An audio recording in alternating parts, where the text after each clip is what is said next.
Hey, good morning, good morning, good morning. Good Monday morning from the office. We are North Georgia's only live online morning show.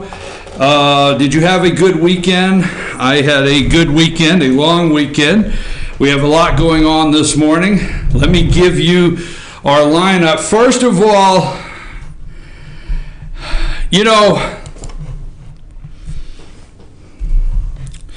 Donald Trump, get the son of a bitch off the field. You're fired. Oh my God, they're all up in arms. All up in arms. Everybody's all up in arms, right? So anyhow, what does it have to do with race? I don't know. What Donald Trump goes to Alabama, talks about, hey, the NFL owners need to stand up, get rid of these guys that are protesting, fire them, have some nerve.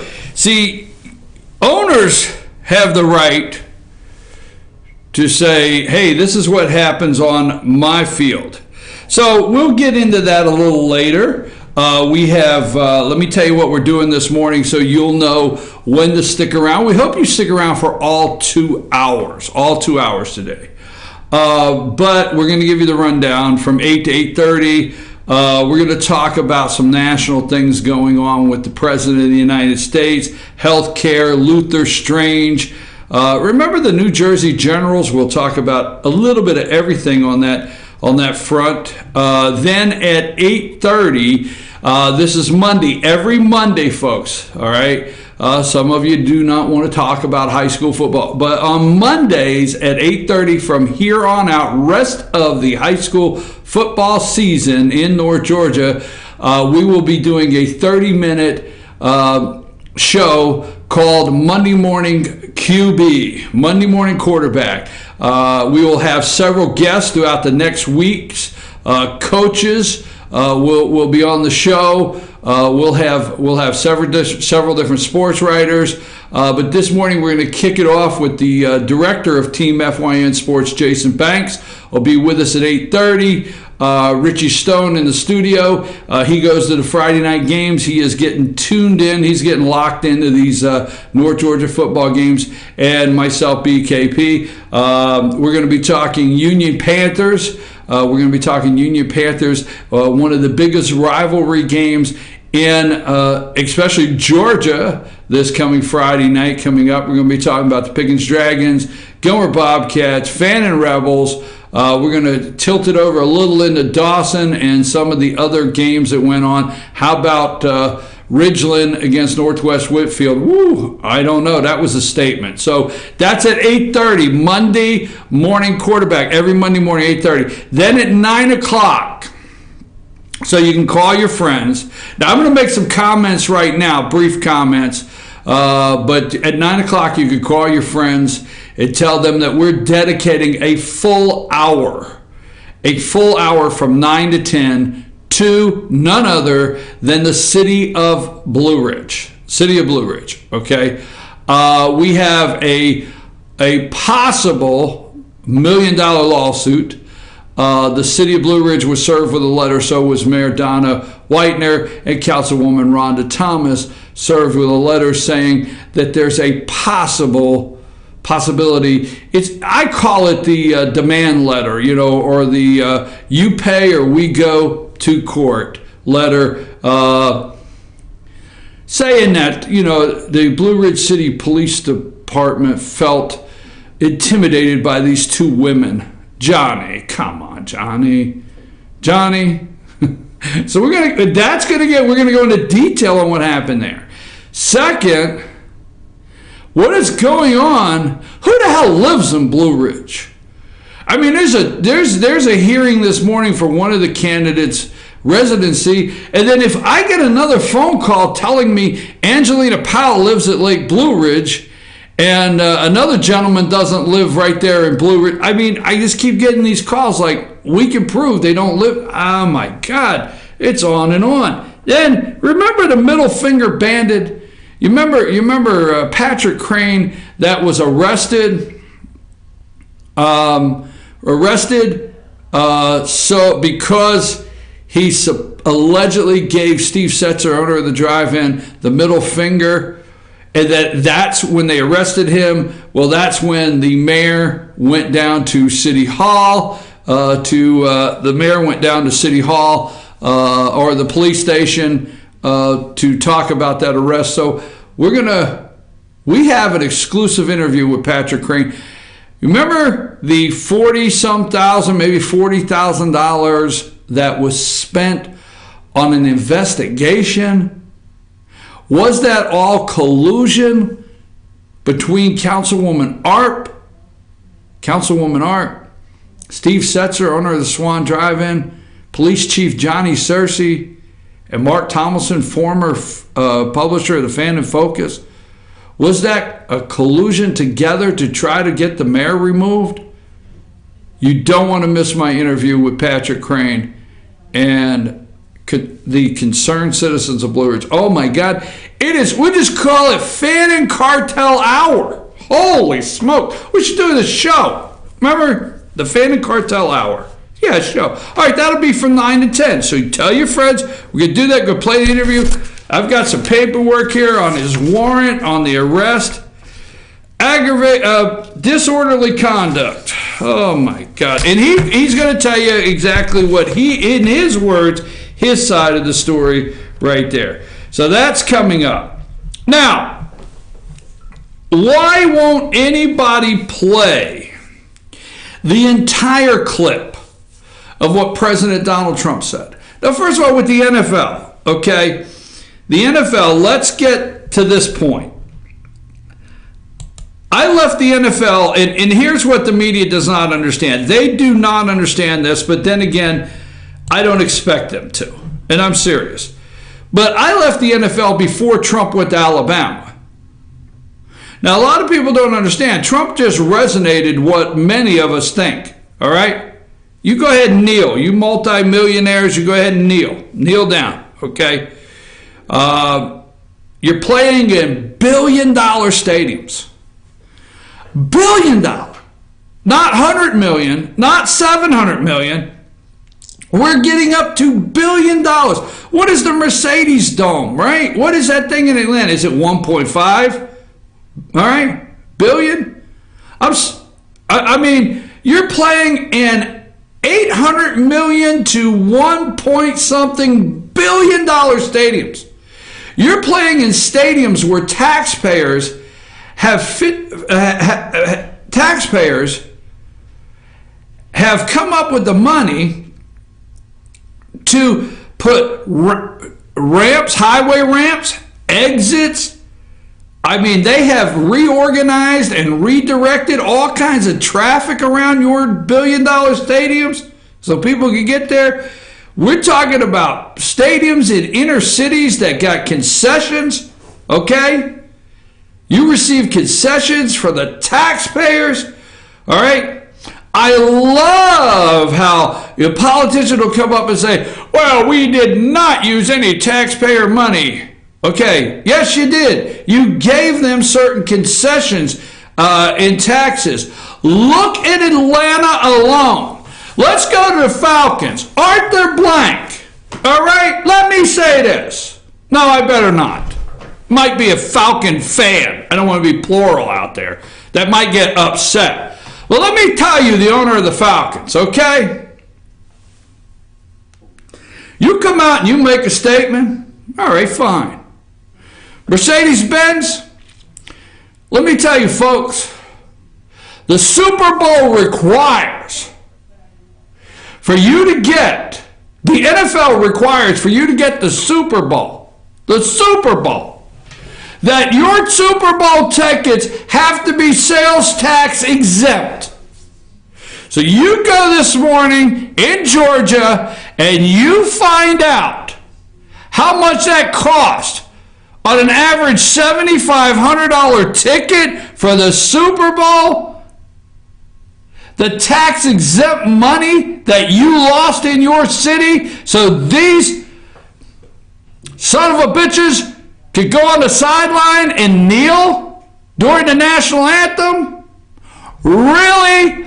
It's our tax money Folks, these are stadiums. They're going to say, they're not paid for. BS. These are our stadiums that they got millions, hundreds of millions of dollars in tax concessions. Okay? These are our stadiums that where the NFL will not allow a Super Bowl to be played in your city unless you give up $100 million possibly in sales taxes, and you have to exempt them. It's all about money. Money. If the national anthem was trademarked, Roger Goodell, go to hell. If the national anthem was trademarked and the NFL got any kind of royalty on that national anthem, because you can't wear a certain headphones, you can't wear a certain shoe, you can't put a sticker, you can't do anything in the NFL because they have trademark licensing agreements, the whole works, right down to the damn seats you sit in. You can't bring a different seat. I'm telling you now, if the national anthem was trademarked in any way, and the NFL got $1 off of that national anthem, $1. The reason they don't care is they get nothing. There's no revenue sharing for the national anthem. They don't revenue share jack. It's not a jersey. It's a flag. If it was a jersey and it was trademarked NFL and it was sold illegally, the NFL would be in courts. It's not a jersey, it's the flag. They don't get a nickel. If they got 1 penny, they would be in court right now. I mean, they would tell every one of those players, 1 penny, they would send out today, demanding that every player in the NFL stand during the national anthem because it brings in money. $1 billion stadiums. Now let me tell you what Donald Trump missed. The only thing he missed, pay attention in the damn sound room, this is important. The only thing Donald Trump missed, okay, he said son of a bitch. He said 3 words. Mr. President, next time you do it, it's just got to be some bitch, okay? You just got to go there. I'll tell you, it's just some bitch, all right? Say, you see that some bitch over there? You see that some bitch over there? It's not 3 words. When you get down in the South, you just run it all together, okay? Don't say, no, I'm sorry, Donald. I mean, I don't want to pick on you or anything. I was pretty good with telling son of a bitch to get off the field. But next time you got to roll it out there. You got to do it NASCAR style. Did you see that son of a bitch go around that 3rd turn? That's what you got to do. I'm just telling you. All right, now let's play the clip that nobody will play. Richie, you got that clip? Yeah, we got it. Yeah, we're going to play it until I say stop. All right, coming at you. I learned a lot. That's a lot of knowledge. But Luther shares our convictions and our vision. And maybe most importantly, he shares our agenda. Remember, he's going to win the race. He's going to win the race. And I'm not talking here. I'm talking against the Democrat, which starts very quickly.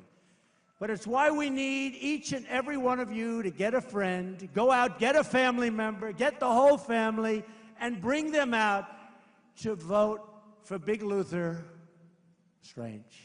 Got to vote for him. Big Luther.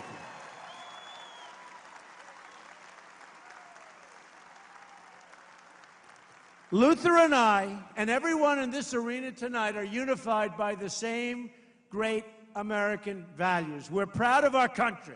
We respect our flag.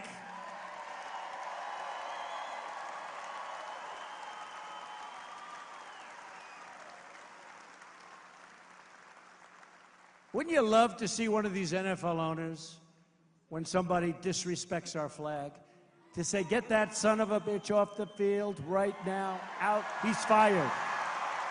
He's fired!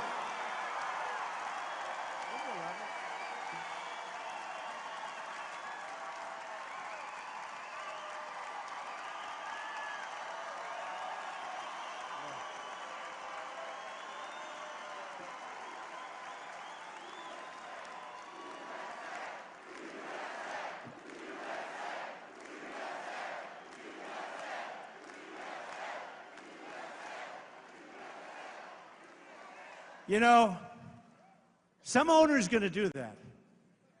He's going to say, that guy that disrespects our flag, he's fired. And that owner, they don't know it. They don't know it. They're friends of mine, many of them. They don't know. They'll be the most popular person for a week. They'll be the most popular person in this country because that's a total disrespect of our heritage. That's a total disrespect of everything that we stand for, okay? Everything that we stand for. And I know we have freedoms and we have freedom of choice and many, many different freedoms. But you know what? It's still totally disrespectful. And you know, when the NFL ratings are down massively, the NFL ratings are down massively. Now, the number one reason happens to be that they like watching what's happening on, you know, with yours truly. They like what's happening. Because, you know, today if you hit too hard, right? They hit too hard, 15 yards, throw him out of the game. They had that last week. I watched for a couple of minutes, and two guys just really beautiful tackle. Boom, 15 yards. The referee gets on television. His wife is sitting at home. She's so proud of him. They're ruining the game, right? They're ruining the game. Hey, look, that's what they want to do. They want to hit, okay? They want to hit, but it is hurting the game. But you know what's hurting the game more than that? When people like yourselves turn on television and you see those people taking the knee when they're playing our great national anthem.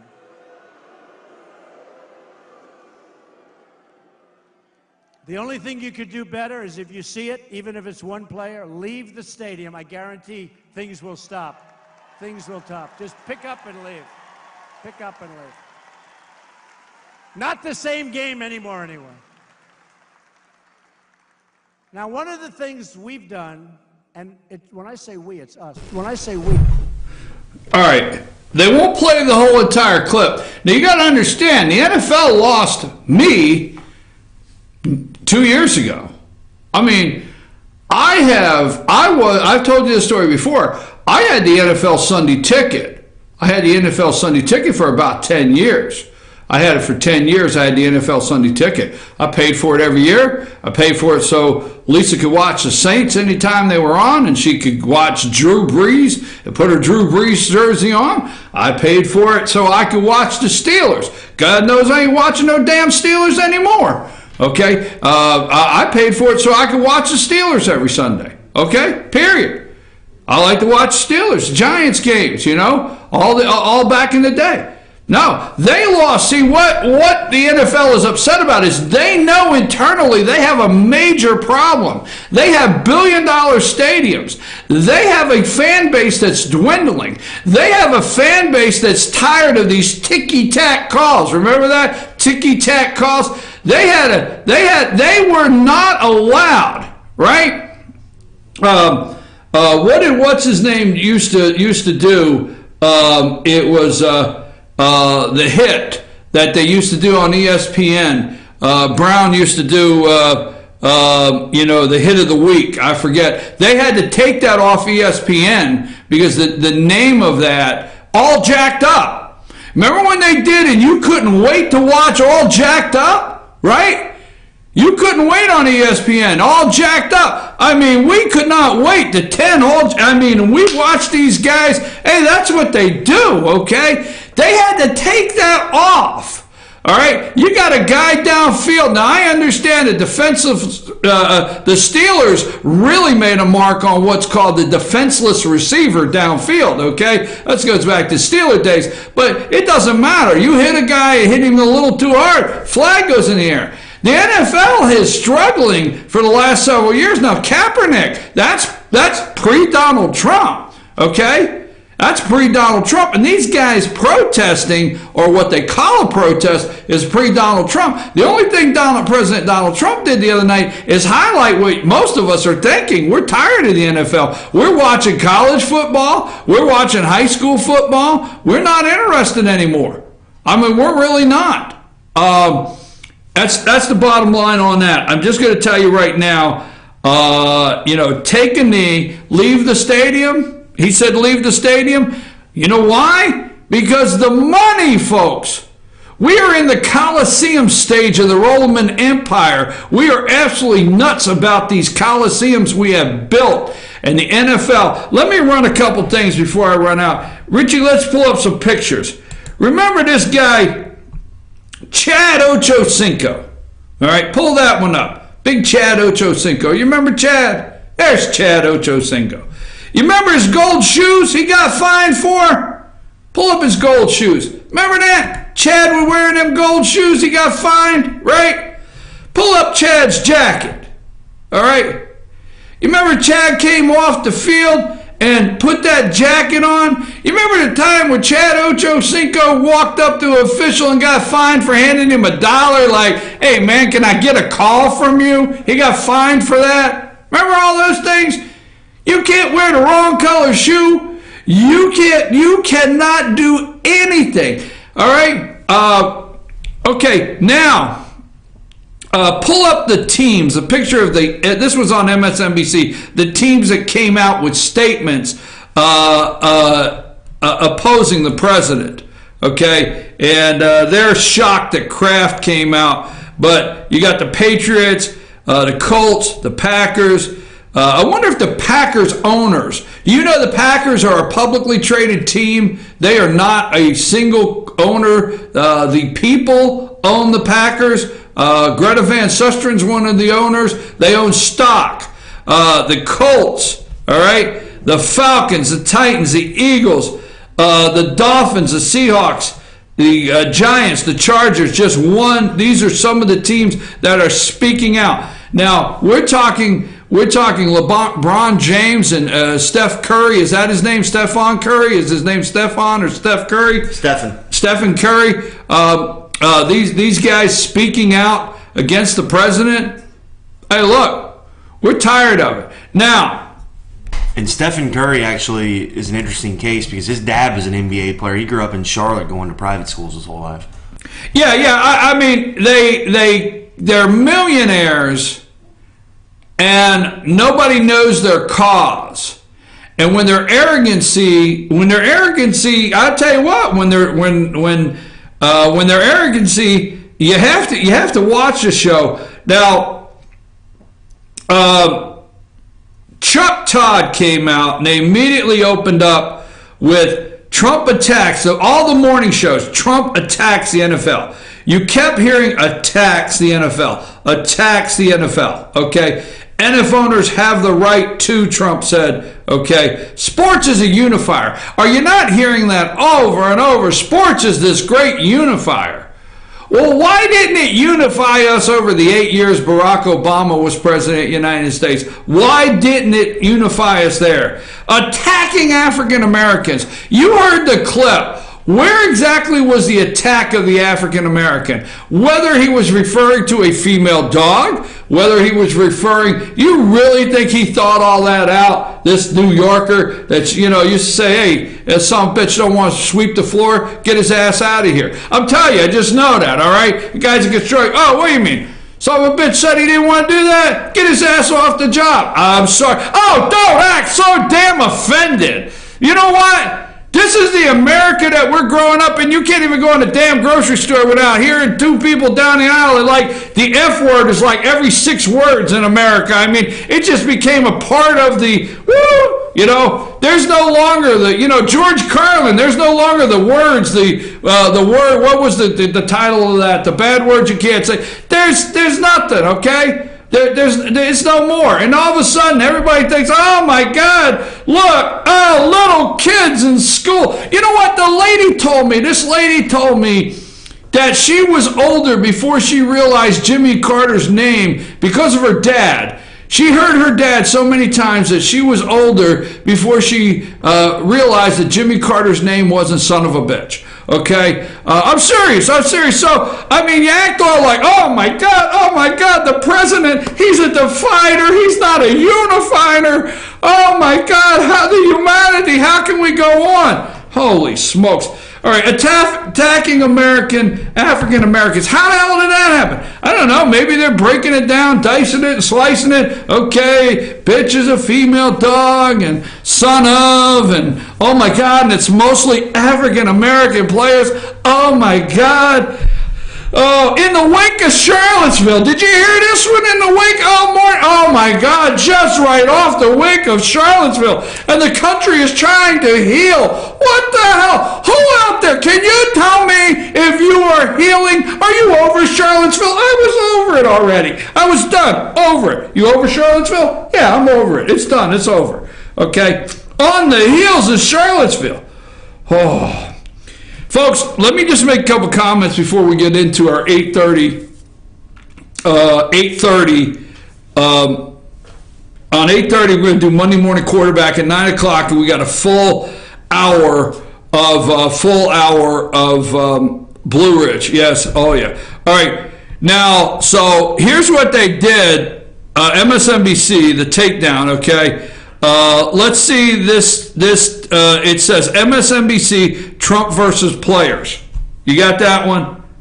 Okay. All right. They played all that. They showed all those. Now go to it's Trump race controversies. Not number 2. Trump race controversies. So they did a breakdown. Now, how the hell did this turn into this? President Trump and race controversies. Race. So he led the birther movement. He led it. He led the birther movement. Called Mexican immigrants rapists. Okay. Border wall. That's a race controversy. You out there, that's a race controversy. Securing our southern border. Muslim ban. It was not a Muslim ban, but attacked Judge Curiel. Remember that awful attack on Judge Curiel? Now go to number 2. Presidents Trump and race controversies continued. He attacked the Khan family. Oh my God, the Khan family. Blamed both sides. He blamed both sides for Charlottesville. He didn't just blame the people. Did you see the people carrying torches? Because Charlottesville's escalated into these white people carrying torches. I didn't know they were carrying torches. Because, see, I know they carried torches at the old KKK rallies in the black and white films I used to watch, when they lit the cross. I mean, those are all in the films. But did they really carry torches? Okay, blame both sides. Blamed Colin Kaepernick. Okay, uninvited Steph Curry. All right, couple more pictures I want to look at here before we go. This is what they're trying to do. Let's go to. Hey, Brian. Yes. I had card number 2 up. Can I show the first one real quick, or do you want? Yes. Okay. No, probably just high school. Let me get it lined up better. There it is.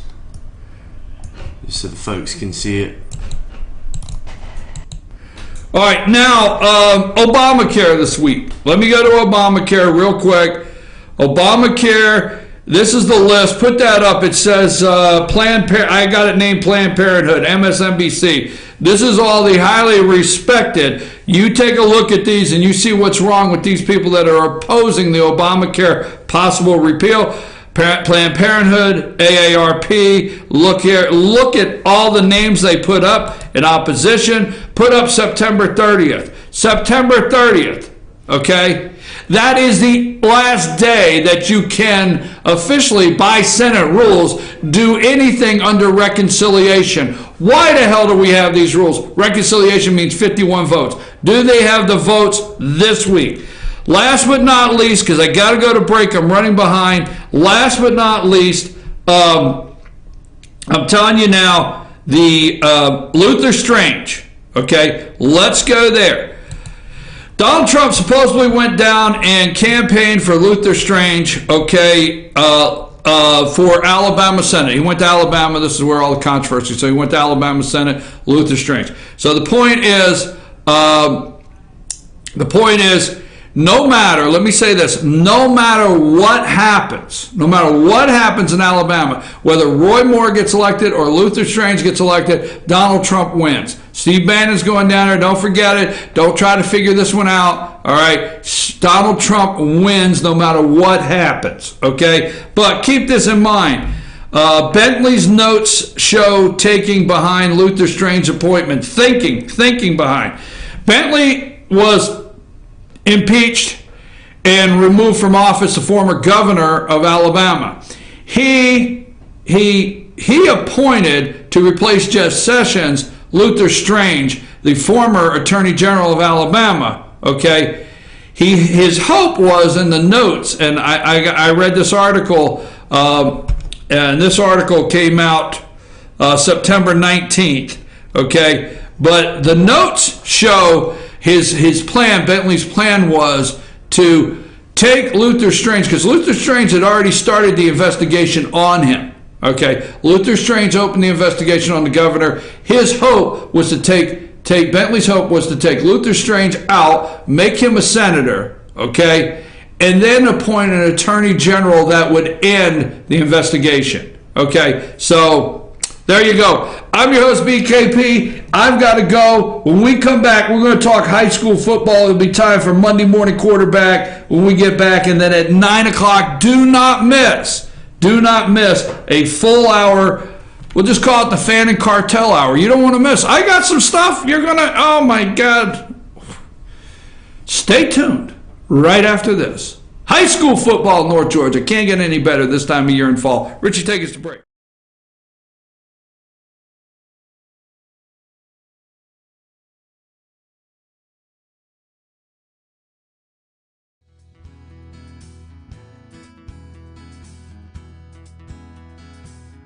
Hello, my name is Chad Watkins. I'm the manager at Larry's Body Shop. We are a family-owned and operated business and have been serving the North Georgia area since 1978. We are located at 1216 Progress Road in LOJ, Georgia. Our shop specializes in collision repair, and we work with all major insurance companies.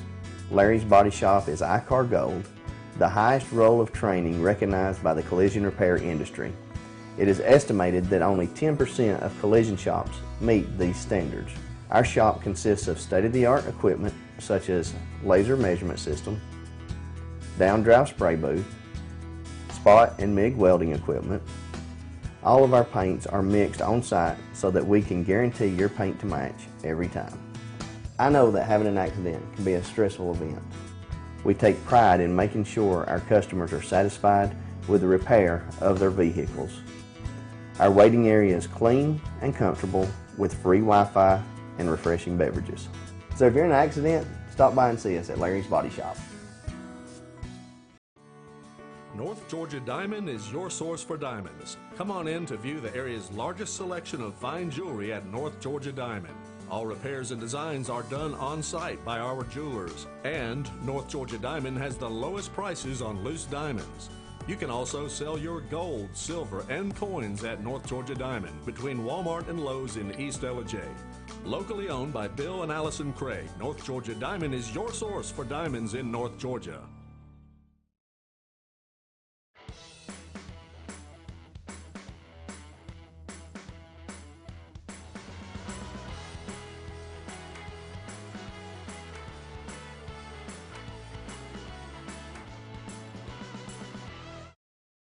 Circuit World, brand name merchandise at unbelievably low prices.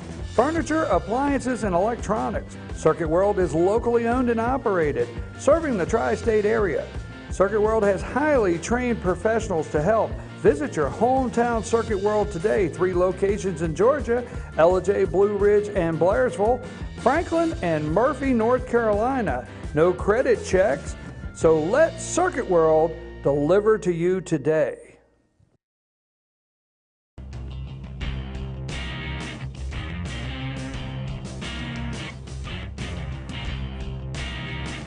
Hi, I'm Casey McGraw, the General Manager of Schottenkirk Ford.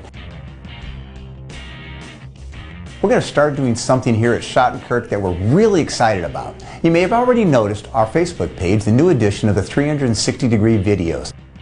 This allows the user to control the video in virtual reality and see it from any angle you choose, simply by moving your device or scrolling with your finger or your mouse. At Schottenkirk, we've decided to take this groundbreaking technology and apply it to the car shopping experience. Now, if you're interested in a new truck, a family car, or a brand new convertible Mustang, you can simply log on to our Facebook page or our YouTube page and see it for yourself in full HD 360-degree detail. Or contact one of our sales associates who will send you the link directly. If you like what you see and want to take it for a test drive, simply stop on by and take it for a spin. At Schottenkirk Ford, we're committed to not only keep up with new market technology, but we strive to be innovators, while always keeping your comfort and convenience as our #1 priority. So follow us on Facebook, check out our new 360 VR videos, and let me know if there's anything I can do for you.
Okay, we're back. We're sorry for the delay.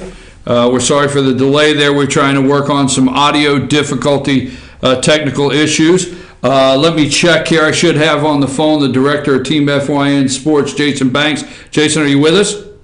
Yes, sir. Okay, do I also have Richie Stone on the phone? All right, I don't have Richie on there. Okay. All right, let's get started. You there, Richie? Okay. Go ahead. Richie's not coming through. I don't know what's going on with that, Sam, but Richie's not coming through, or he's not hearing me directly when I'm talking to him. But anyhow, let's talk Friday night. Jason, let me get you in here. You're the clearest one on the audio right now. We'll give Richie a chance to get in here. You watched Fannin at a 13-0 game over North Hall. Was that really a good, tough-fought game all the way down to the end? Tell us a little bit about that game Friday night, Fan in North Hall. Yeah, I would say as a fan, you couldn't be happier with the way the guys played. Everyone should be as proud of the Rebels as they were when they won their big shutout game the week prior to Andrews. So they played really hard. I think they had a couple of opportunities where they could have possibly really been in the game. I mean, they were in it the whole time until the end, but they had a couple of shots that didn't go their way. But man, everybody played real hard. The defense played about as well as you could expect. And Hold on just a second, Jason. Sam, can you put up the technical difficulty card? Because Jason's audio is on it. Give me just about 10 seconds, folks. 10 seconds.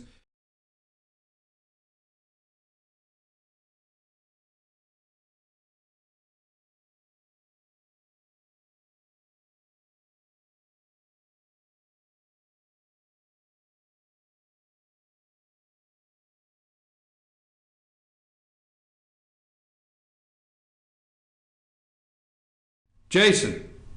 Yes. Can you hear me? Yeah. I think it would be better.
Okay, we apologize for the inconvenience. I appreciate Sam and Richie over in the control room trying to make this work. We were not able to get the third line in the way we wanted without some audio distortion, so we apologize. So we're back. I have Jason Banks. Let's try this again one more time. Jason Banks, director of TeamFYNSports. Jason, Friday night, the Fan and Rebels over there with the North Hall Trojans. 13-0, first region game opening. Rebels on the road, 13-0. Give us a little details of how this one went down Friday night. Went down pretty well, actually, for the Rebels. Despite not getting into the end zone, they were able to move the football really well. Good blocking up front. I mean, North Hall is no joke. I mean, we're talking about a team that took Pickens to the distance, and Pickens is no pushover either. And Fannin played it really, really tough.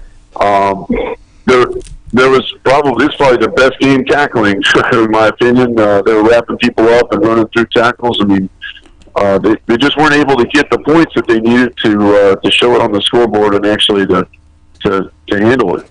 So, it's a good game, though. You're right about that. North Hall did go down to play the Pickens Dragons in their house, and they actually put up 35 on the scoreboard that night, and Pickens won right at the end of the game, 42-35, if my memory's right. So what you're saying is Fannin did put up a good defensive stance, but they come up 0. Fannon's struggling here a little bit on the offensive side of the ball. Who started as quarterback? Chandler Smith started as quarterback, and don't get me wrong, they didn't score, but he managed the offense pretty well. I mean, I think that Fannin has found their answer at quarterback. They might not admit that, but he did a great job under center. He did a good job under center. It was just all right. Well, let me ask you this: Fannin is. I'm going to bring up this Union Panthers. Union Panthers had several. They played GAC, and the Union Panthers played GAC, and ended up with a pretty bad loss. To open region play. They lost 47-7. The Union Panthers, Greater Atlanta Christian, and Jason. There's several. Their trainers on the side of the field. They were wrapping kids with ice, knees, shoulders, ankles, and several walking around on crutches after GAC left up there in Blairsville this past Friday night. They're coming to town to play Fannin. I mean, what do you think? Yeah. I think that as bad as it sounds, it's kind of fortunate for Fannin to know that GAC did what they did to Union, so they can prepare for it this week. And I hope they buckle up, double knot their shoes, because GAC is no joke. Their only loss, GAC's only loss, came by the hands of Valor Christian out of Colorado, the number one ranked school in the state of Colorado. They're still undefeated, and that was just a 4-point loss. So I mean, they're so good. I mean, they're scary good.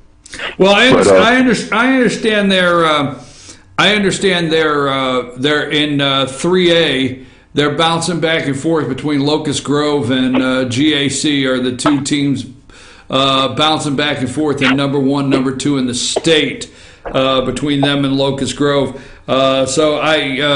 Fannin Rebels just better prepare. I watched GAC against Union, and we're going to be talking to Coach Allison tonight up for Union Panthers playback at 7 o'clock.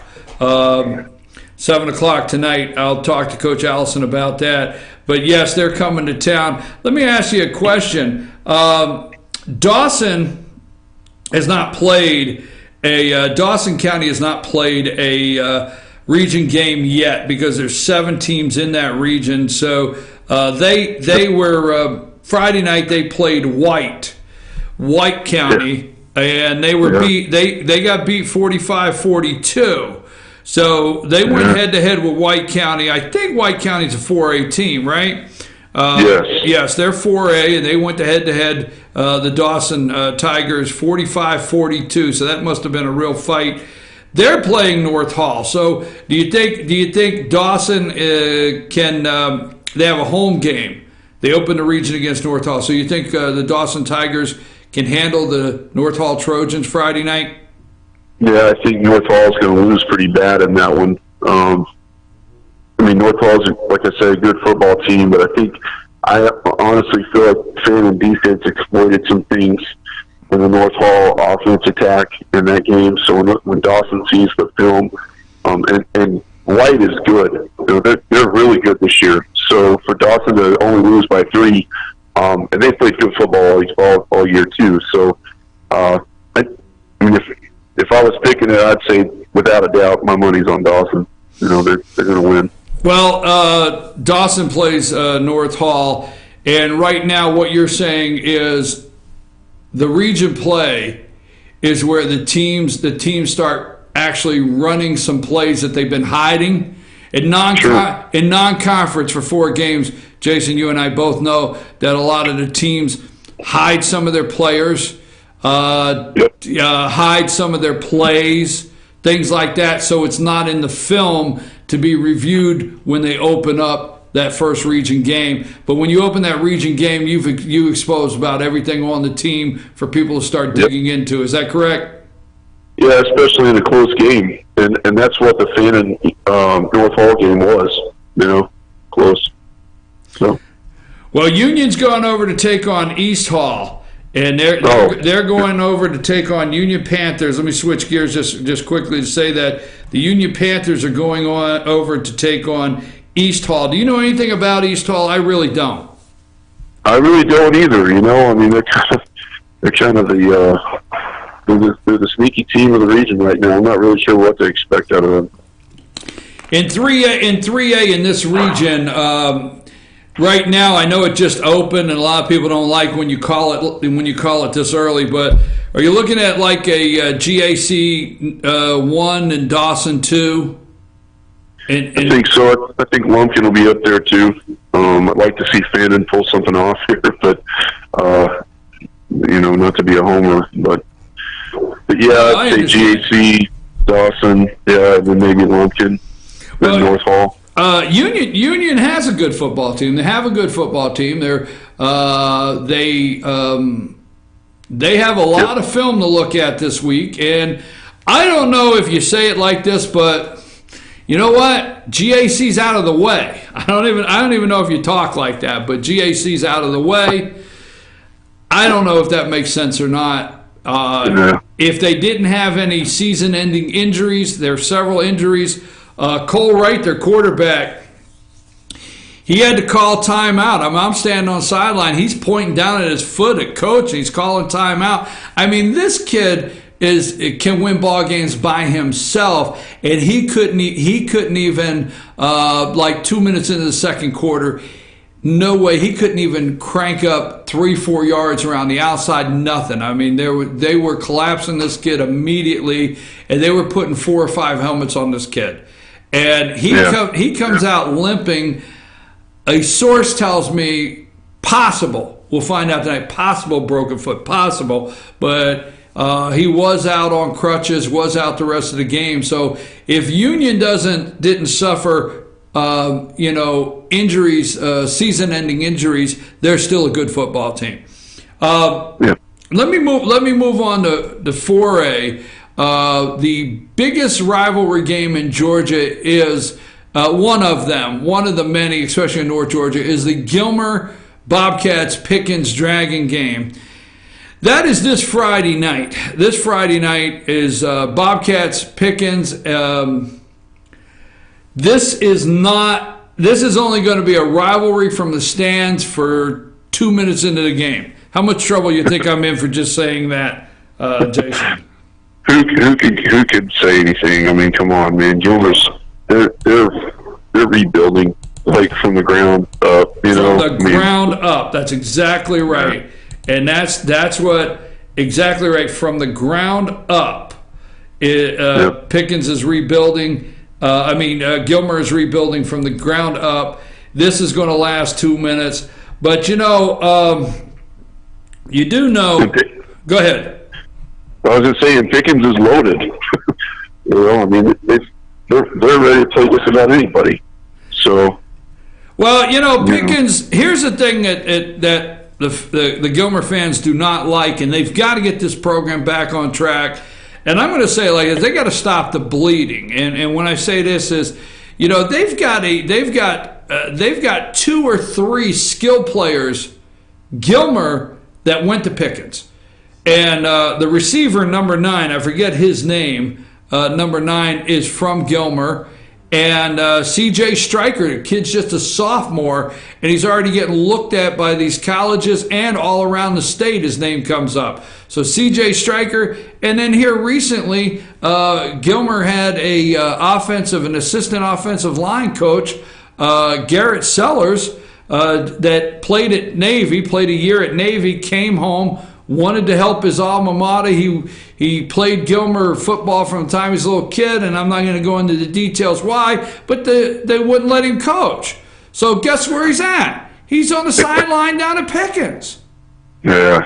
I mean, I have to tell you tonight, Friday night, Gilmer fans, I don't want to upset you. I love you guys out there, but you got to stop the bleeding, and you're building from the ground up. This rivalry game, Jason, Friday night, 2 minutes, 4 minutes, I don't know. Yeah, Gilmer's only scored 14 points this season. Well, they've had 1, 2, 3, 4 blowouts. Giving up 40 points.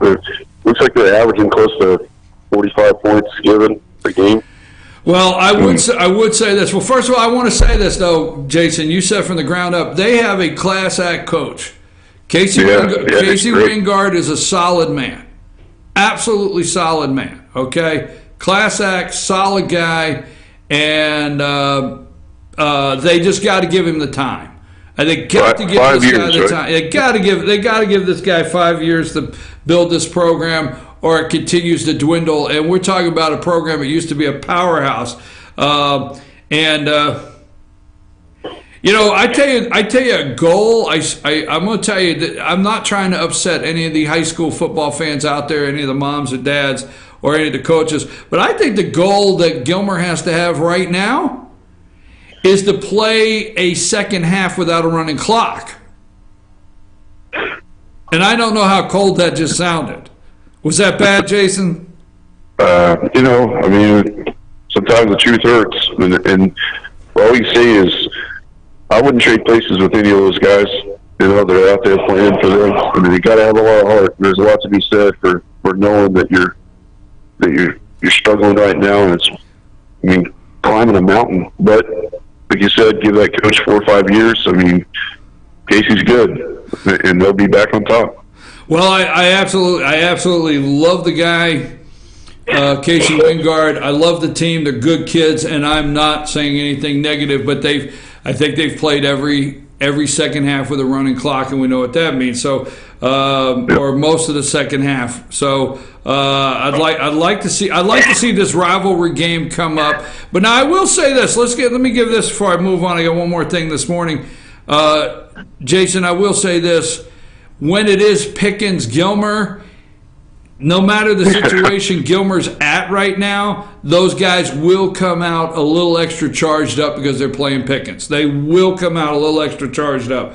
So, but I don't know if Pickens will have a hard time handling them. But in that same region, speaking of Gilmer Bobcats, you go to Wesley Tankersley, Tankersley over in Ridgeland.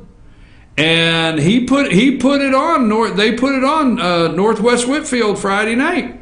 Ridgeland put it on them, and this guy may have the team. He brought several. He brought, I think, a couple region championship wins to championship to Gilmer. But this guy goes over to Ridgeland. He might have the team he's been wanting since he started his high school career coaching. And Northwest Winfield we thought would be solid. So, Jason, any final thoughts on Team FYN Sports or what you're covering this year? Not really. It's an honor to do it. I love it. It's great seeing the fans show up for the games. And that's about it. Make sure you follow us on Twitter at TeamFYNSports. Make sure you like us and follow us on Facebook at Team FYN Sports. And make sure you go to the games. That's number one. Fill the stands. I tell you what, there's not anything much better than the sidelines on high school football Friday night, is there? So we've got GAC coming to Fannin Rebels this weekend, folks. We've got the Union Panthers traveling over to take on East Hall. We've got the Gilmer Bobcats traveling down to take on the Pickens Dragons. And Dawson is playing North Hall. They're at home opening against North Hall. Any other teams out there of highlights around the state that you've been keeping up with, or somebody that's not in our actual viewing area that you got a comment about?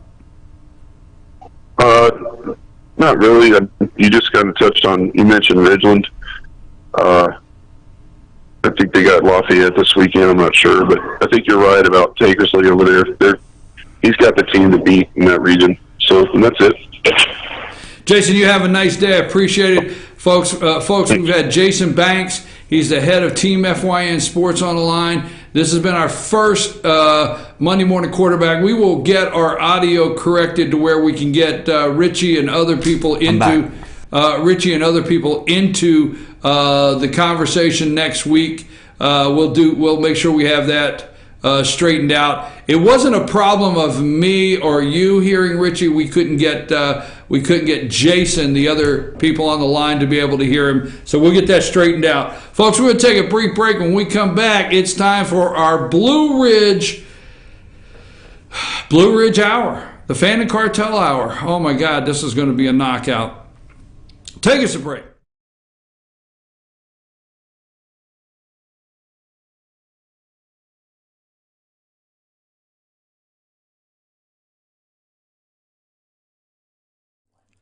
In 1981, Reed Nicholson began selling tires out of an old barn in Mineral Bluff. Little did he know that he had just laid the groundwork for the most trusted names in automotive services in the Blue Ridge area. In 1997, Nicholson Tire Center became what it is today, holding the same values of faith, family, and great customer service. 2 locations to serve you, and the Blue Ridge location is currently expanding to offer fast service and the largest U-Haul provider in Georgia. Nicholson Tire Center, Blue Ridge, and Mineral Bluff. Broken Bull, located in beautiful downtown Blue Ridge at Sycamore Crossing, is locally owned and operated. Our Simply Noel selection is the largest around. We have a great selection of unique clothing and several lines to choose from for men and women. We carry a beautiful variety of handmade jewelry from Blessed Be and others. All kinds of gifts, starting to carry shoes this fall as well. Come visit us on your next trip to Blue Ridge. We can't wait to meet you at Broken Bull, located in downtown Blue Ridge. Papa's Pizza to Go in downtown Blue Ridge is the best in the area all-you-can-eat buffet. Call ahead or order online now at papaspizzatogo.com. Use our convenient pickup window for the best in pizza, subs, wings, breadsticks, salads, and more. And be sure to check out our lively game room. We serve lunch and dinner, catering available, take out or dine in. Papa's Pizza to Go in Blue Ridge, proud sponsors of the Fannin County Rebels. Be sure to check out New Blue Home and Gift, located in beautiful downtown Blue Ridge at Sycamore Crossing. Find us on Twitter at New Blue Home. Everything beautiful for your home or a special gift can be found at New Blue Home and Gift. Call us today at 706-455-3873 or visit us at 531 East Main Street, Suite 103 in downtown Blue Ridge. Kinty Artesian Silver and Gifts, the Peruvian shop, located in beautiful downtown Blue Ridge at Sycamore Crossing. Fine sterling silver, luxurious baby alpaca, and exotic woods. A beautiful selection of exquisitely crafted gifts for all of your special occasions. Visit our website, artesiansilvergifts.com, or follow us on Twitter at artesiansilvergifts. Kinty Artesian Silver and Gifts, the Peruvian shop in downtown Blue Ridge. The Tupelo Tea Mission is to provide over 80 premium tea blends for tea lovers who are looking for ways to explore new flavors and blends. Come visit Tupelo Tea, located in beautiful downtown Blue Ridge at Sycamore Crossing. Be sure to sample our various varieties of honey and tea. Visit us on the web at tupelotea.com or call us at 706-946-TEAS. That's TEAS. Tupelo Tea, located in beautiful downtown Blue Ridge.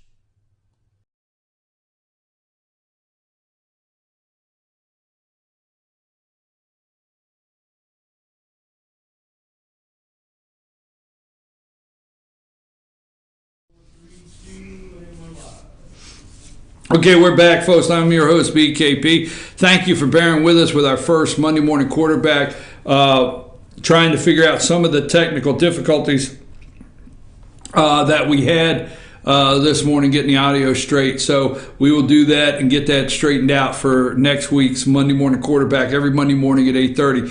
Now, this 9 o'clock,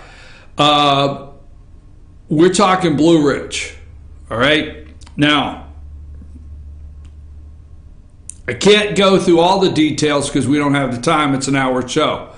We're going to be playing we're going to play a 38-minute interview with Patrick Crain. Patrick Crain will highlight possible alleged collusion between Councilwoman Angie Art. Okay, alleged collusion between Councilwoman Angie Art,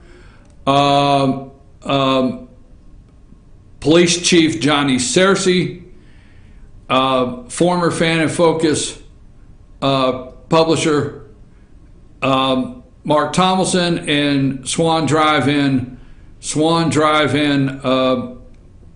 owner Steve Setzer. He will discuss the night that the Mayor Donna Whitener, went down to the Chief of Police's office, the police station, concerning a possible arrest of Mr. Crain. He will address that. He will address whether he got paid to be a part of the concerned citizens of Blue Ridge.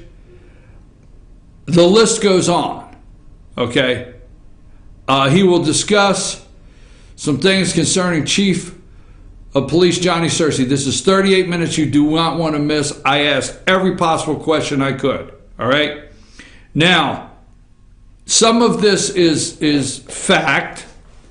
When I say some is fact, but there's my opinion in here because, you know, they love to sit there with their legal pad and take notes and see where they could try to get me, especially the cartel, the Fanning cartel. So if there's a fact, I'm going to let you know that I have the fact here. If it's my opinion, but I feel pretty good it's factual, I'll let you know. Let's start out with the election, all right? Now, why is Chief Johnny Scearce so determined to make sure that Councilwoman Rhonda Thomas and Mayor Donna Whitener do not get reelected? Why is he pushing so hard to try to make sure that Councilwoman Angie Arp and Rhonda Thomas's opponent, Angelina Powell, gets elected? All right? Now, sources have told me, these are voters, okay? These are voters. Sources have told me that Chief Johnny Scearce is going door-to-door campaigning, okay? Door-to-door campaigning. A source, a reliable source, we'll go with a reliable source. Very reliable. But I'm not going to mention no names because Blue Ridge is a very dangerous place. If you're on the wrong side. Could be a very dangerous place. Ooh, hell. Got to be careful there. Blue Ridge could be very dangerous. In the city of Blue Ridge, you could get subtle from certain departments, like certain people. You could get subtle little things that say, watch your step. Maybe, okay? So you got to be careful. So I can't give out sources' names. You know, to protect. Hey, you're going to hear. Now, wait a minute, before you say, oh, that was implying not all city of Blue Ridge, not all the people. There's a lot of great people there, but some departments, some people, some council members, you're going to hear Patrick Crain look at the camera and say he's in fear in the city of Blue Ridge for him and his family. You're going to hear that today, okay? Now, that being said, sources also, this election coming up. At 10 o'clock, there's a hearing. There's a hearing on the eligibility of Jane Whaley to run for city council. Is she a resident? Do you know how many times I get phone calls telling me that Angelina Powell lives out at Lake Blue Ridge? It's like, to me, there's people that call me, and I'm looking right in the camera. I don't have, Angelina Powell, I don't really know her that well. I have invited Angelina Powell on this show multiple times. I've invited her to be a guest. Now you saw, is his name Brendan Doyle or Doyle Brendan? I don't want to get it mixed up. I apologize to him, but you saw you were able to see the candidate, okay, Friday for mayor interview, and I gave him an opportunity. I gave him an opportunity to give his position on everything, right? I've offered the same to Angelina Powell. She won't respond. All right? But here's the thing. Do you know how many people have called me and said, okay, Angelina Powell lives on Lake Blue Ridge or wherever it's at. I don't know where it's at. That's just what I've been told so many different, but I've been told by multiple people she doesn't live in Blue Ridge. Now, she has a business there. She owns property there. I want to be fair. So I'm not saying she doesn't. I'm just saying these are the things you just hear over and over.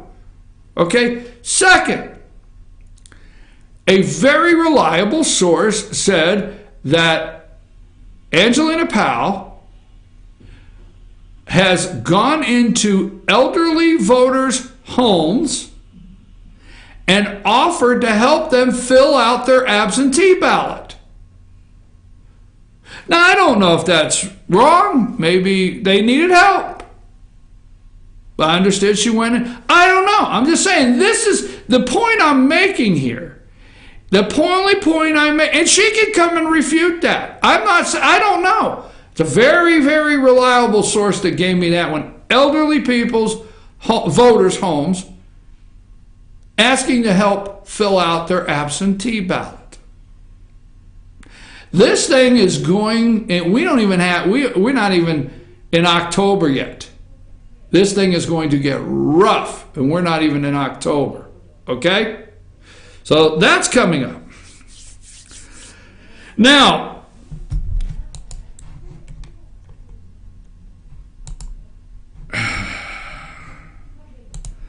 the city of Blue Ridge,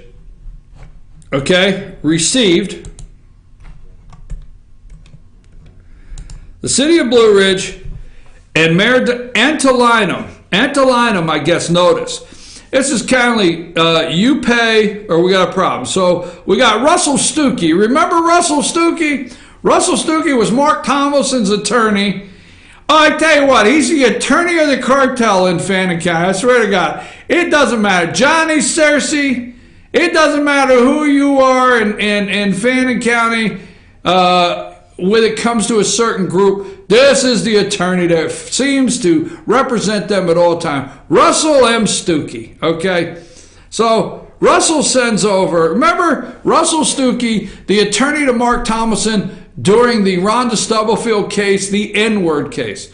Remember Russell Stuckey, the person that is currently with Mark Tomlinson, the former publisher of the Fannin Focus, suing or intending to sue the city, the county of Pickens County, and B. Allison Sosby, the district attorney, and Superior Court Chief Justice Brenda Weaver, for their $1 million.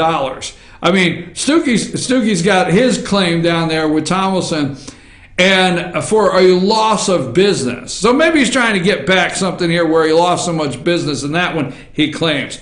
So anyhow, this is coming from Johnny Scearce. Johnny Scearce, Chief Johnny Scearce, is going to maybe, and Corporal Michael Green, sue the city of Blue Ridge, and Mayor Donna Whitener, and Councilwoman Rhonda Thomas. Why? For interfering with an investigation? Interfering with an investigation? For prohibiting them from doing their job? Supposedly Rhonda Thomas called Little Corporal Michael Green, oh my God, am I in trouble? She called Michael Green a son of a bitch. Wow. I hope your feelings are not hurt, Corporal Green. Oh, supposedly in this, she called him a son of a bitch. And supposedly Donna Whitener said, I'm tired of your shit, Johnny Scearce. Now, I know you're upset I said that, but daggone, it's in the paperwork. I mean, come on, I'm so friggin' tired of that. All right, it's in the paperwork. Supposedly Donnie told Johnny that. Oh, they just can't take it. Now, do you realize the claims that they obstructed justice from being done and they got in the way of an investigation is this major investigation of Patrick Crain supposedly raising his middle finger to Steve Setzer. $1 million. You realize this is the case that supposedly they obstructed justice. When Donna Whitener went down there and said supposedly she demanded to see the videotape. Really? We're going to have more on this tomorrow, because tentatively we're going to have 2 guests in here tomorrow to talk about this letter. So we're going to focus on this tomorrow, all right? Right now what I want to do is I want to play our interview. We're going to play our interview with Patrick Crain. You want to stay with this, all right? After that, tomorrow we will do another full segment from 9 to 10 on Blue Ridge and break down everything going on up there as we speak. I'm your host, BKP. Johnny, Corporal Green, really $1 million lawsuit because they interfered with your ability to do your job. Let me tell you what doing your job is. Maybe I shouldn't tell you what doing your job is. Maybe if there was a drug bust in the city of Blue Ridge and they came down and tried to interfere with you finding the drugs, you got something. Maybe if you were doing an underage alcohol consumption sting with stores and seeing who's selling to kids under 21, stores and bars and establishments in Blue Ridge, and they came down and said something, maybe that would be obstructing your investigation. But I would be somewhat embarrassed to say the investigation that you were in the middle of was somebody allegedly giving somebody the middle finger that they obstructed. Really? $1 million lawsuit? Where are you going with that? What are you afraid of? GBI might come in and take a look around? What are you afraid of? Some people might get elected and you got to go into early retirement? I don't know. What are you afraid of? I'm your host, BKP. When we come back, right after these messages, you do not want to miss this interview. Stay with it.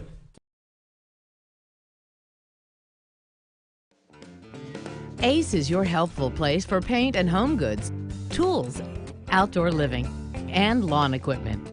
But did you know Ace Hardware of Blue Ridge is a little bit more? We have hunting rifles and accessories for your next hunting trip. We have Amish furniture imported directly from Ohio. And we have Ace Custom Woodworks for all your custom wood project needs, from cabinets to artwork. Ace Hardware of Blue Ridge. We have your new house in stock.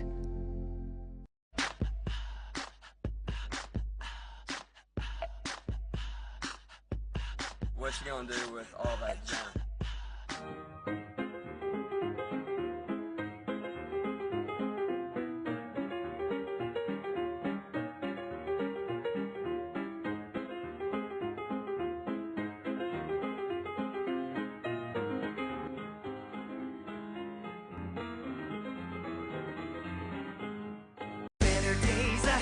Days Chevrolet in Jasper is dropping the hammer. Over $11,000 off MSRP on new Silverados. Just look what we've done to the price on this new LT Crew Cab. Save over $11,000 and pay just $32,500. And Days Chevy is dropping the hammer in a big way on all new Chevy Malibus. Save over $6,500 and pay just $17,900. The savings are real and they're big at Days Chevrolet in Jasper. Better days ahead, Days Chevrolet. Find new roads.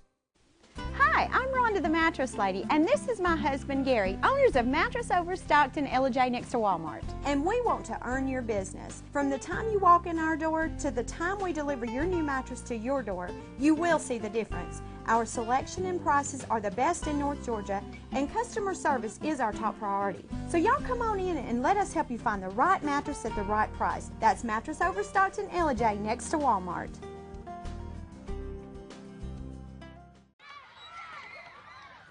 All I do is win, win, win, no matter what. Got money on my mind, I can never get enough. And every time I step up in the building, everybody hands go up. And they stay there, and they say yeah, and they stay there. Cause all I do is win, win, win. And if you going in, put your hands in the air, make them stay there. All I do is win, win.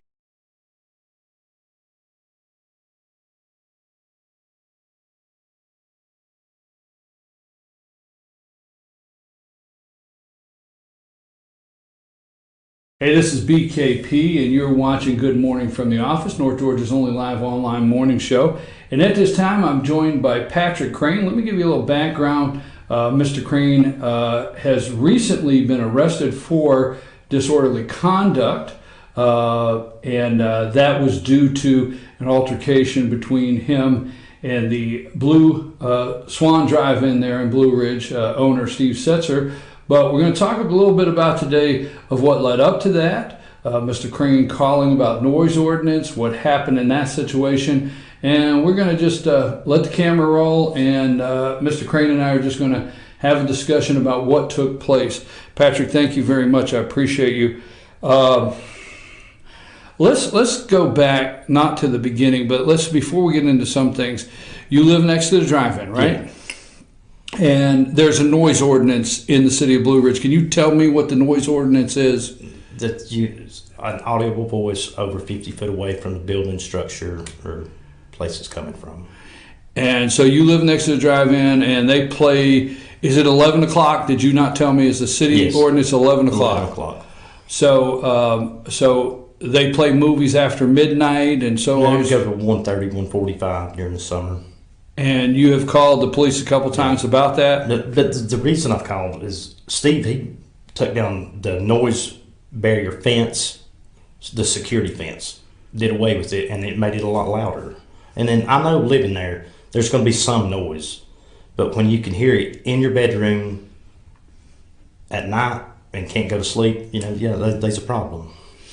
Now, recently you and I sat down and talked, and I have told people before, because I'm going to just be honest with everybody. You and I have sat down one-on-one and had a conversation already. Yes. Okay. And in that conversation, we started talking about an organization that was created called the Concerned Citizens of Blue Ridge. On all the paperwork, you're listed as everything there. You're listed as the secretary, the CEO, CFO. How did that become you doing all of that and being the sole responsible person? You know, I really don't know, because I don't know that much about stuff like that. But Angie, or Mark Thompson, and Johnny Scearce and Steve Setzer are the ones that I assume that came up with that, because Johnny called me to congratulate me on the phone, and I hadn't talked to him in over 2 years. And then I said, "What are you talking about?" "Oh, maybe you don't know yet." Well, so did they make up the concerns? I want to get it clear for the citizens. Lynn Wagner was the attorney. Yeah. She still won't give me the information. She won't even tell me who paid for it or who presented the ideal to her. And she said that she'd met me on 3 different occasions, and I'd never saw the lady other than that one time you and I were in there when we requested that information. I'd never saw her before in my life. But they did. Angie, Art, Steve Setzer, Mark Thomason, Johnny Scearce, they had meetings, they set this up, and you did go sign the paperwork, correct? I mean, I was the only one in there, me and Lynn's, I guess, her secretary. Assistant, okay. But now, were you aware that it was those 4 individuals? Yes. And they had meetings? Did you ever attend meetings with them? No. But they had meetings? Yes. I'm going to ask you candidly now, did they compensate you in any way to do this? Did you get paid, or did any money change hands, or anybody, any kind of... They tipped occasionally. Tipped occasionally? Mm-hmm. Can you tell me who it directly came from, or can you tell me who it directly came from or not? Rather not. You'd rather not, but you did get, I'll call it compensation, you call it a tip, but they would tip you occasionally. Yeah. Okay, but it was out of the 4. And you'd rather not say, but it was out of the 4. Everything that I got up in the council meetings and spoke about was already prepared for me by Angie. So you would get tips, and you said you would rather not, but there was 4 names that we brought out today. So somewhere within those 4 names is where you would get the tip, and we'll just leave it at that. Yeah. Is that fair? Okay. So now you did make a presentation, and we're going to get all the way through to where you're at today, because I know you want to share some concerns you have today. But you made a presentation to the council. You kept continually going to the council and making a presentation based on violation charges by the mayor and asking for an investigation. Yes. That was on Angie's request. Angie and Mark's. That's on Angie and Mark's. Yes. Mark Thomason, former Fan and Focus. They were the 2 main ones that talked to me. Okay, so when you went up and you made the request, because I have the video, so Miss Arp is sitting over here. While she's sitting over here, you're actually reading her words? Exactly.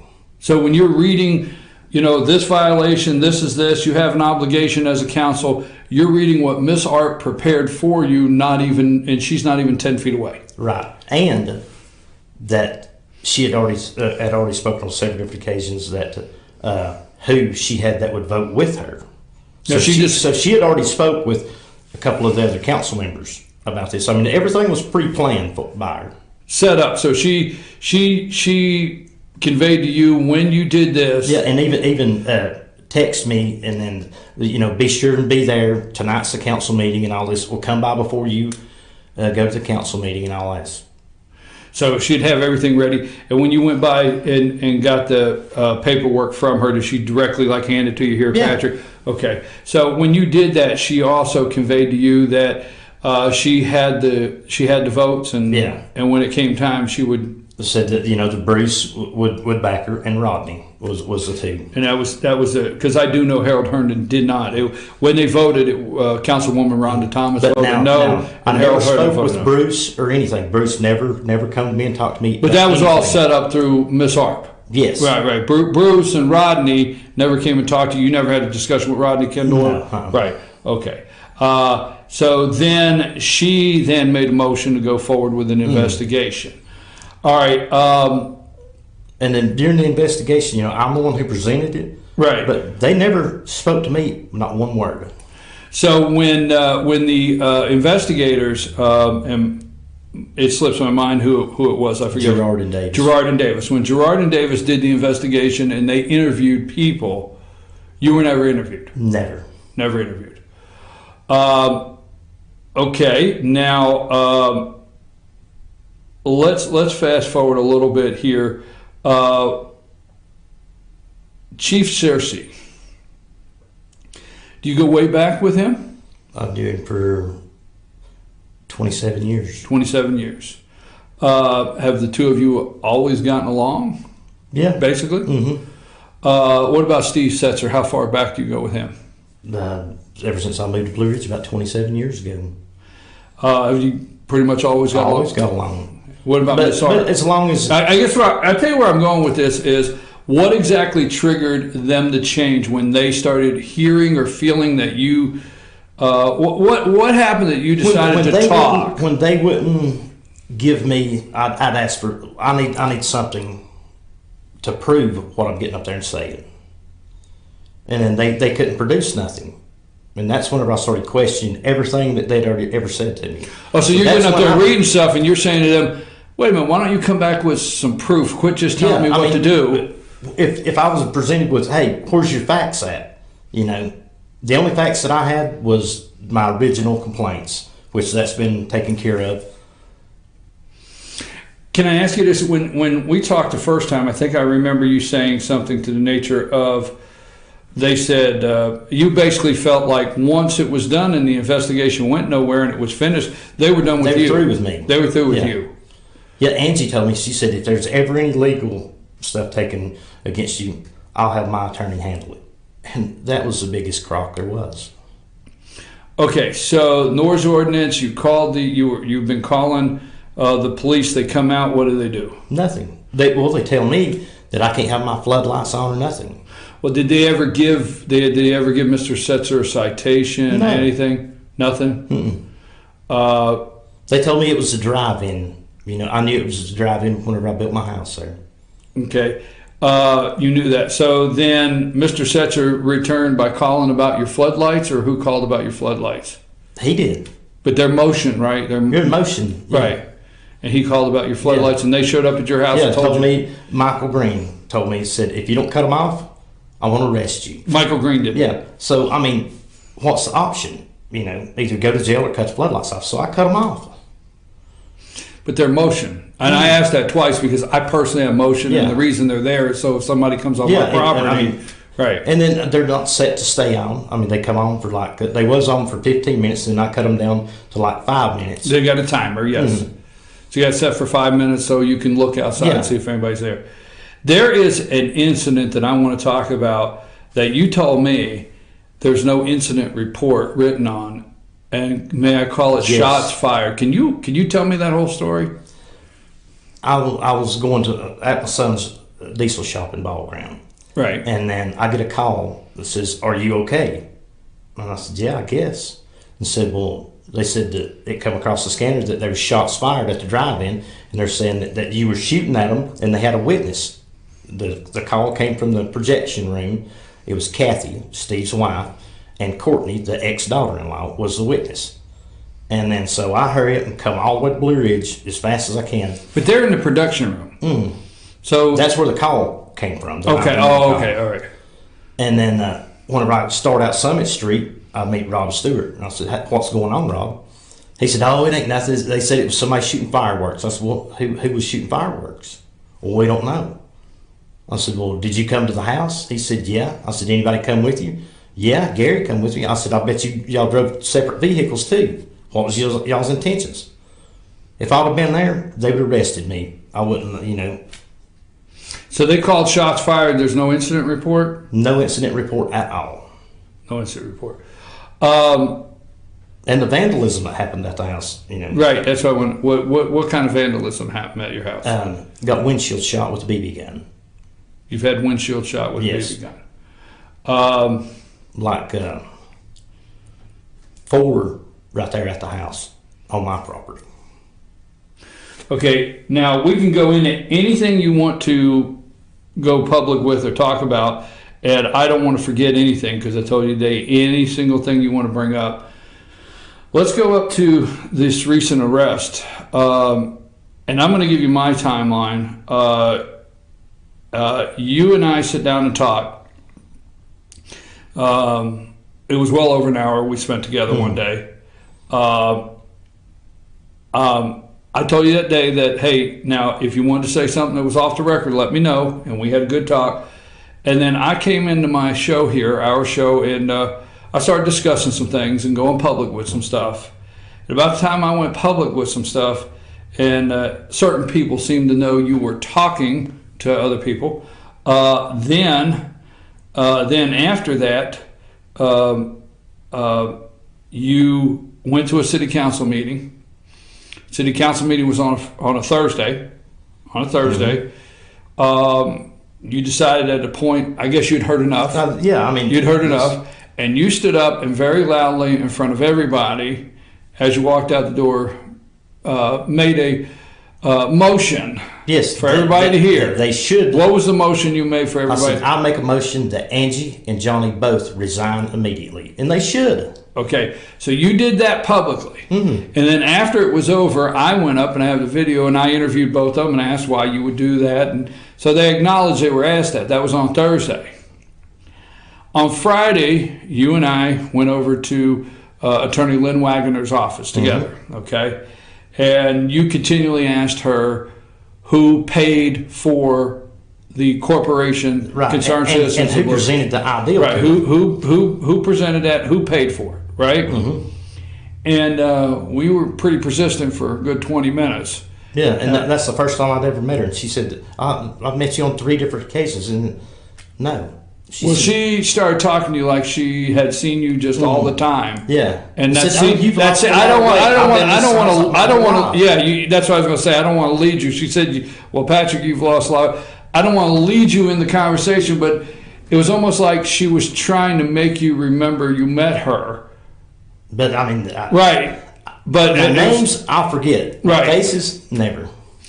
So we asked, and she said she would go through it, and then she said, do you remember her telling us if she was given cash, she wouldn't have a record? Yes, they wouldn't have a receipt. Right. Said it would all be in like the daily deposits. Right. And do you remember I said to her, I said something to the nature to Lynn Wagner, I said, so you would actually take cash from a client and you don't have a receipt? Yeah, they didn't ask for a receipt. Right. You know, I didn't pay for it. But you remember that conversation? Yeah. After we got done, now that was so you and I met, we started exposing some stuff on the show, some things started coming out. When I started bringing some stuff out, did Miss Harper, anybody contact you, or did you get any text messages of, what are you doing, or I've got quite a few text messages since we started discussing this publicly. So you've gotten several. Yeah. Would Miss Harper be one of them? Yeah. Okay. Do you feel threatened in any of the text messages? Do you feel it? I don't know. I know words. And one that Angie sent me, yes. Okay. Said a lawsuit wasn't the only thing that I had to worry about. Okay. So you started getting text messages. We went public. Thursday, you asked for their resignation in the middle of a meeting with probably 100 people sitting in there. I interviewed them. Friday, you and I went to the attorney. Saturday, you get arrested. just Saturday. It's all a coincidence. It's a small town. All right, so I made a joke, and I don't want you to get upset with me. I've called you the middle finger bandit. I called you the middle finger bandit, and then I grow up. And then I made a little joke that people are safe in Blue Ridge again because the middle finger bandit's been apprehended. Everybody's safe now. But let's get serious about that. So Steve Setzer, which folks, for you out there, we've named the concerned citizens of Blue Ridge that brought on the investigation that cost the city $40,000 frivolous dollars. My word, that was unnecessary. Once that started getting exposed, that it was Mark Tomlinson, Steve Setzer, Angie Arp, and Johnny Scearce were the concerned citizens of Blue Ridge, and we started exposing that, then things turned on you.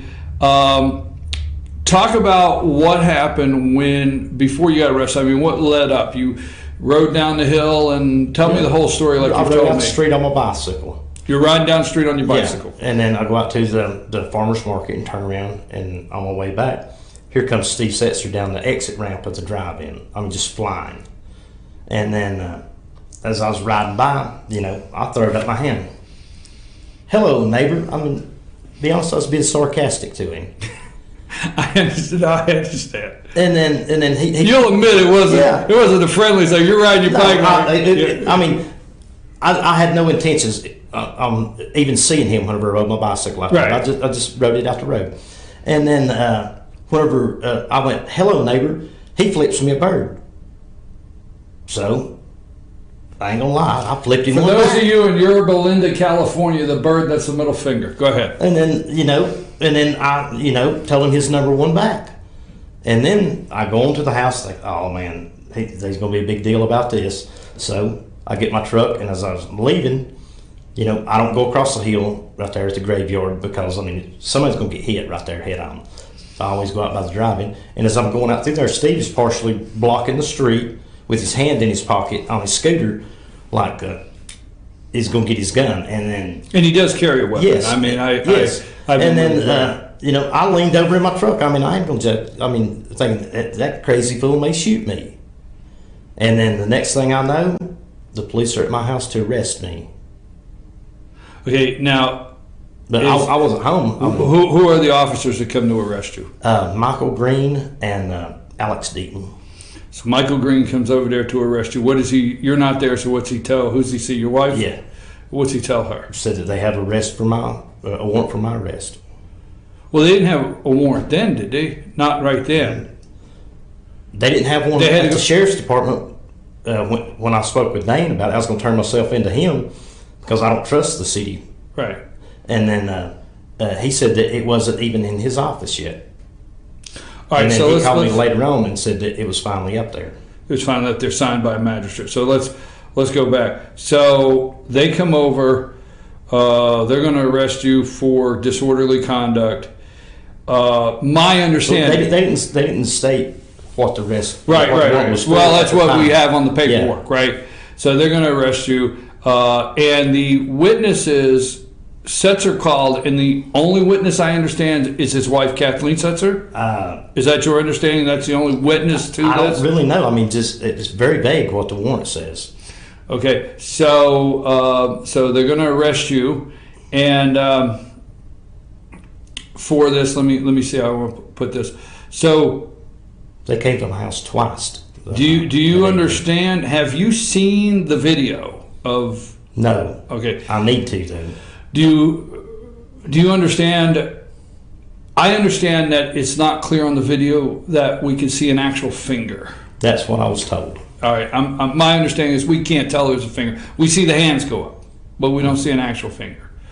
Also, there's no audio, so we don't know if you guys called each other nice names or bad names. That's my understanding. Yeah. Is that your understanding? Yeah, they said that I was cussing him. Okay. Now let's go from there. So that night at the police station, Mayor Whitener, Mayor Whitener goes down and Councilwoman Rhonda Thomas to the police station. Yeah, I called him. And you called them. Yeah, and asked him. All right, so you called the mayor and said, "This is what they're getting ready to do." Yes. Tell me what happened there. And then she said, "Well, I will go see what it is." And she said, "Did you shoot him a bird?" I said, "No." And then she went down there, and then my wife went over there with them. Your wife was there too? Yes. And then, they asked to see the video. What proof did they have that I done that? And then there's no proof of it. All right, well, you were not there. No. You were not there. So it's hearsay, but it is your wife. And yeah, you better. I trust her with everything. Oh, I was getting ready to say, it might be hearsay, but that's not your average it's hearsay. the gospel with her. It's the okay. Are you aware that Johnny Scearce and Michael Green are threatening $1 million lawsuit? I was told of that today. Okay. There's $1 million lawsuit pending, possible, by Johnny Scearce, and it says that, first of all, it says something to the nature that Mayor Whitener and Rhonda Thomas have tried to interfere in his office in the last 7 years. Somebody needs to interfere in his office and then follow the law, because he most certainly does not. Okay. We'll come back to that in a minute. What about I was told, and then also it says that night that Donna Whitener threatened, and again, this is hearsay, Donna Whitener, Mayor Whitener threatened Johnny with his job, said he was tired. I'm going to be candid, folks. She was tired of his shit. She has never threatened him with his job. Is that what your wife said that night? Because you weren't there. Yeah. Did your wife say it didn't happen? Yes. But, I mean, in my opinion, she should fire him. Okay. But where I'm at right now is that night, because it's like it says that Officer Green, Corporal Green, I think it is, Rhonda Thomas called him a son of a bitch and stuff like that. I mean, it sounds like it really got out of hand. I do not believe that. I think they were there seeking answers. But your wife was there, so if somebody talked to your wife, she would either be able to validate that? Yes. Okay.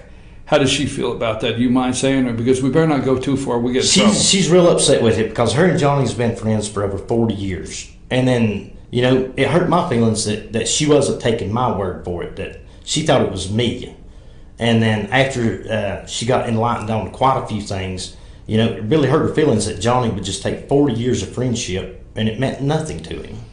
Why do you think all the years of friendship with you, all the years of friendship with your wife, why do you think it's meaning nothing to him right now? Friendship means nothing to him. Everybody's a stepson. If it'll make Johnny shine, he's all for it. He had me arrested for criminal trespass on my own deeded property, which took 3 years in the court system. As soon as Amanda Mercier heard it, and then 3 minutes, she said, "This case has no merit," dismissed. So that got dismissed? Yeah, but it took 3 years. Okay. Let's go another direction. What's your concern with the Blue Ridge City Police Department? You've made some comments to me. I don't trust them. I don't feel safe. I don't feel safe for my family. I mean, they told me I can't even have my floodlights on outside. Are you concerned now that so many things have gone public? Are you concerned for your family's safety? Yes. And you don't feel you could call the police? There's no way. I even asked Dane Kirby if I get pulled over by him. And that's the sheriff? Yes. I mean, I'll hand them my license and insurance and registration out the window, and then I'll request for a county officer to come there. I should have said this much earlier. I should have opened up. You are a citizen of Blue Ridge. Yes. You're a voter. Yes.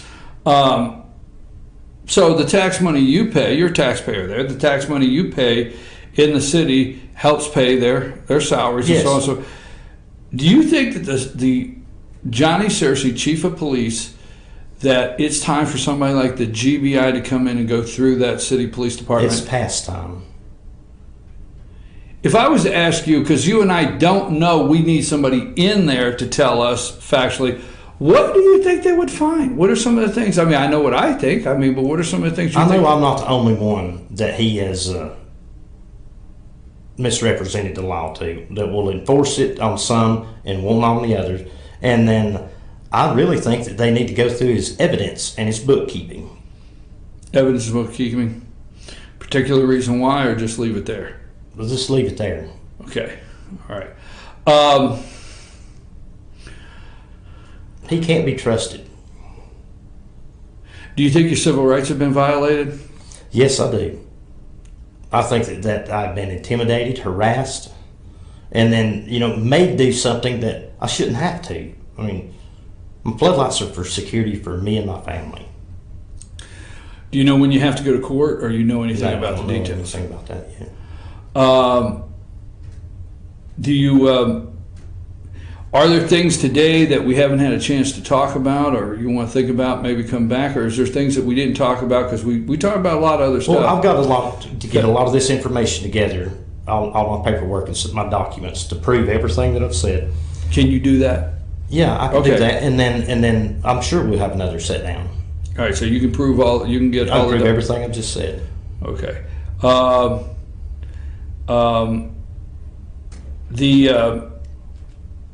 The tips. Let me go back to that just a minute. How many times? Can you tell me how many times? I don't really know the exact number. All right. Or an amount?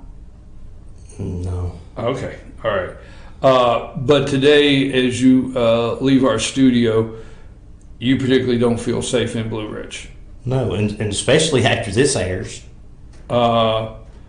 Well, our intent is to help you get the information out. Now there's not to put you in good danger. officers up there, real good officers. There's only two, and the chief that I don't trust at all. Who are the two? Do you mind saying the two? Is Mr. Green one of them? Corporal Green? Yes. Michael Green is one of them, and the one that come out and did the investigation on my windshields. I don't trust him at all, and Johnny. Okay. Which would be Gary Huffman. And then Gary and I used to have a real good relationship up till that day. And his dad, Wayne Huffman, is a fine, upstanding man, passed away. Previous council member, right? Yes. Wayne was previous council member. And a very good man. Yes, I remember Wayne very well. What about now Corporal Green? He is actually the one. He has made a lot of comments on social media about the mayor obstructing. What are they so concerned about right now, and why? I mean, when you read the potential lawsuit, the accusations made, he says they obstructed them from doing his job. Well, the only one that stopped him from doing his job is Johnny. Why wouldn't they do anything about the noise ordinance? I mean, it's in the city ordinance. Enforce it. I mean, it's simple. And there was no incident report the night that it was said shots fired. Yeah, not at all. No incident report. And they didn't even pursue who was shooting fireworks. They just called it fireworks. Yeah, they just saw that I wasn't there, and then, But a call came from the drive-in, shots fired. Yes. How do you know a call came in, shots fired? Who told you that? Donna. Okay. So. I reckon that's all right. And you. Yeah, I can understand. I see what you're saying. So, let's do this. Let's wrap up today. And let's try to get some of the documents together. But all that I got up there and said in those council meetings, I feel bad about that because. Yeah, how did you did go up there? I give Donna and Rhonda a hard time, and then I was totally wrong on it. I mean, 100% wrong. And then this goes to what kind of character both of those people are. I can't say that I would be as friendly as they are to me if the roles were reversed. Well, in the possible lawsuit, the first statement is that they are doing things to the Blue Ridge City Police for political gains. No. Do you feel they're being nice to you for political gains? No. They've not one mentioned anything about will you vote for me or anything like that. I would come to the council. It's not for the votes what they're doing. They're doing it because they care about the city. And then if there's a wrongdoing, then there's a wrongdoing. Johnny needs to do his job. That's why they were over there. If he would have done his job previously, none of that all would have been taken. It would never have happened. In the last election, Johnny ran for sheriff, and I filed an ethics violation against him, and he had to pay a $300 fine. My ethics violation was that Mark Thomason at the Fan and Focus was giving Johnny advertising and not charging him for it. Is there anything in that last election that we should know or something we want to talk about in the future? Or? I think that's the can of worms that Johnny really don't want the lid opened on. You don't want the lid opened on? Mm-hmm. Well, I mean, like, he's over there intimidating that Jeff Brown about, trying to tell him who to vote for. Even went to his house in his police car whenever he made the complaint and then jumped on him. And Jeff, he's a real simple person. The reason I ask is about that time, they were friendly with you. So let's just put it like that. About that time that election was going on. Not in the last election. That right there had a lot to do with Johnny. Whenever he arrested me for criminal trespass. Right. And then we wasn't on a talking. No. I mean, buddy. But I'm just saying the last time he ran for sheriff, because when I sit down and I hear concerned citizens of Blue Ridge, and I hear there's a council member that is writing. And because there was weren't there several articles written for the publisher of the Fan and Focus that said concern with your name? But your name was on there. Yes, I never wrote anything. Had never written anything to the paper. Do you know those were Miss Arp's, or do you not? They wasn't mine. They were Mark's or Angie's. Mark or Angie's. And then I'm assuming Angie and Mark got together on them, and then they came up with them. Well, I don't want to turn this in another direction, but I do have one thing that bothers me, and I'll tell you why. Because when elections take place, you, the citizens, deserve to have candidates that actually tell you the truth, right? Uphold what they do, what they say they're going to do, and keep their promises. And I don't like things that are not done right during elections. I filed several ethics commissions complaints in the last election, and I have 3 sources that, and this camera don't bother me. I have 3 sources that said that Mr. Scearce paid the print bill for the Fan and Focus with his credit card. That's what sources told me. I can't. Johnny has loaned him a lot of money, and so has Angie. Johnny and Angie loaned the Fan and Focus a lot of money. And Steve, he was a financial backer in the Fan and Focus also. Well, you're a stand-up guy, because you know what? I'm a patient person. Now, we've brought wives into it, so my wife won't agree that I'm a patient person, okay, today. But you're a stand-up guy, and I got a lot of respect for what you're doing, and I really feel strongly that you've just been pressed upon. It's time to do the right thing. And I don't mean that. I'm not putting that on you. I've made a lot of enemies that I really wish that I hadn't. And then, I don't like enemies. I'd rather the next time I see someone, greet them with a handshake. And, hey, how have you been? Right. And then, because life's too short. I hope that you will continue. Maybe you should get all the law enforcement you can talk to, because I'm serious. I do know you don't need to be walking around concerned with you and your family and their safety. And so I would hope maybe you can get another meeting with the sheriff, or ask him to get somebody else to say, hey, I got some concerns, and then you could share them privately. I don't want to, but it's all pointing towards legal action towards them.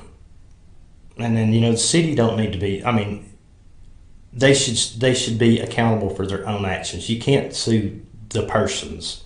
You got to sue the city, and that's the last thing I want to do. But why'd they tell you they got a warrant? Let's say you and I have talked about this off camera. Let's say they were mad and they gave you a citation, and Chief sets her a citation. Here's a $250 fine for you and a $250 fine for you, and you guys just shut up and go on. That's what it sounds like it would be to me. Well, but they got a warrant. I don't feel that I should get to fine for anything. No, I don't. But why did they go with a warrant? I mean, because I guarantee you, Steve told them to. He thinks he's a big kingpin. He's a legend in his own mind. But now he's never gotten a citation or been. No, they haven't told him to quieten down over there. Nothing. And then he says there was never a noise barrier fence up over there at the drive-in. You know, and then I mean, there's no telling at what can come over to my house thinking my home is affiliated with the drive-in. You know, with no lights on now. You know, I mean. But okay. I'll tell you, I am going to start putting my lights back on. All right, I got to ask you. We're going to end with this because I'll tell you what.